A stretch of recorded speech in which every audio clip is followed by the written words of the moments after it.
अस्सलाम वालेकुम।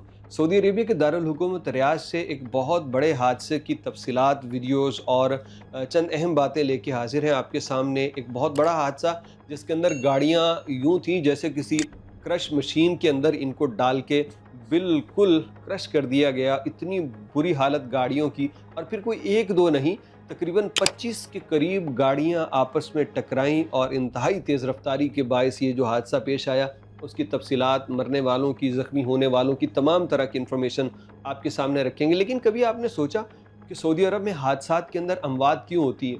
हालाँकि रोड यहाँ के बहुत अच्छे, गाड़ियों का जो मेंटेनेंस लेवल है वो बहुत ज़बरदस्त, और गाड़ियाँ भी अच्छी खासी। वो कोई सुज़ुकी आल्टो या मेहरान की तरह वो एक चद्दर वाली गाड़ियाँ नहीं होती हैं, मज़बूत गाड़ियाँ। लेकिन इसके बावजूद इतनी तादाद में लोग क्यों मरते हैं?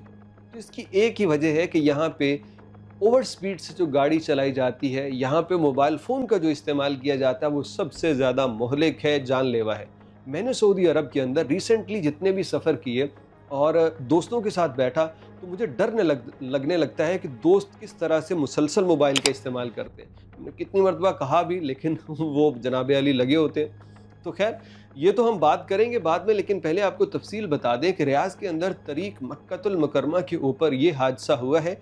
आप लोग वीडियोज़ और तस्वीर देख रहे होंगे।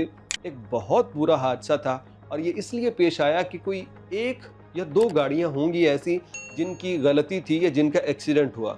लेकिन पीछे आने वाली गाड़ियों के या तो मुनासिब फ़ासला नहीं होगा, स्पीड बहुत ज़्यादा होगी और उन्हें भी रुकने का मौका नहीं मिला, या फिर इसमें कुछ ऐसे भी होंगे जिनका सारा ध्यान मोबाइल फ़ोन की तरफ था और वो लोग उसी के अंदर अपने जो बैलेंस और अपने जो उनकी यकसुई थी उसको उन्होंने ख़त्म कर दिया, और वो लोग भी इसके अंदर लग रहे हैं।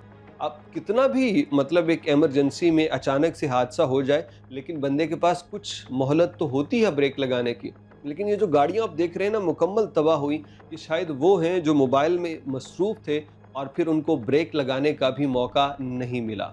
इसके मुतालिक बतलाया गया है कि अभी तक एक बंदे के जाँ बहक होने की इत्तला मिली। इसके अलावा तकरीबन कोई 40 के करीब ज़ख्मी अफ़राद बताए जाते हैं, जिसमें कुछ जो हैं वो बहुत संगीन ज़ख्मी हैं, उनकी हालत ठीक नहीं है। और ये हादसा जो हुआ उसके बाद मुकम्मल तौर पे रोड, आप जानते हैं, बंद हो गया। बड़ी गाड़ियाँ भी इसके अंदर मौजूद थी, लेकिन सबसे बड़ी वजह स्पीड। तो भाई साहब, ये जो रोड के ऊपर लिखा होता है ना कि यहाँ 40 की स्पीड से चलाएँ, यहाँ 80 की स्पीड से चलाएँ। अब बाज़ औक़ात 40-50 वाला रोड होता है और बंदा कहता है कि यार 40-50 तो मज़ाक है, इधर तो गाड़ी 80 पे जा रही है, पता नहीं चल रहा, तो 40 की लिमिट क्यों है?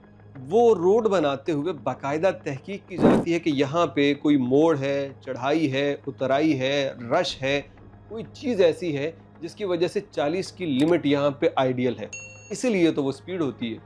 बेहतरीन कुलिया है, आप महफूज तरीन रहेंगे, स्पीड को कंट्रोल कीजिए, जितनी लिमिट है उतने में रहिए, और अगली गाड़ी से कोई तकरीबन 15-20 फीट का फासला रख के चलाइए। सारी ज़िंदगी चलाते रहेंगे, इंशाअल्लाह अल अज़ीज़ एक्सीडेंट से बचेंगे। अल्लाह रब्बुल इज़्ज़त आप सबका हामी और नासिर हो।